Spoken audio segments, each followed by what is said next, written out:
Well, thank you so much for coming. My name's John Carapiet. I'm the curator for this exhibition, Up Against the Wall. It goes hand in hand with an online exhibition called purenz.net. It celebrates 25 years of New Zealand staying GE-free and marks the time now when we're under threat from regulations being changed that will allow GE contamination, allow GMOs in the open environment, and undermine what these guys fought for, famous New Zealanders 25 years ago, to keep our food natural. That's turned out to be a huge economic asset. But I briefly want to talk about three things about the exhibition and about the topic of the exhibition, which is genetic engineering. I want to talk about the history, the technology and the scale.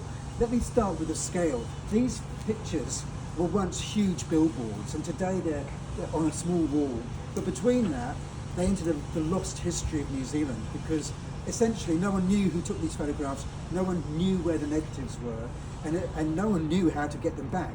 So luckily, with a bit of clever technology and some help, and the wonderful artists and the original photographers and the designers of the original billboards, we managed to pull this exhibition together. And as I say, it's online too at purenz.net. But in terms of the technology and scale do go together. Genetic engineering does really little things, really small changes. It's a scale thing. It's a scale thing because a small change in the DNA can have a major impact on what happens to the organism or people who eat that organism. So regulation of genetic engineering has been a fundamental pillar of good governance.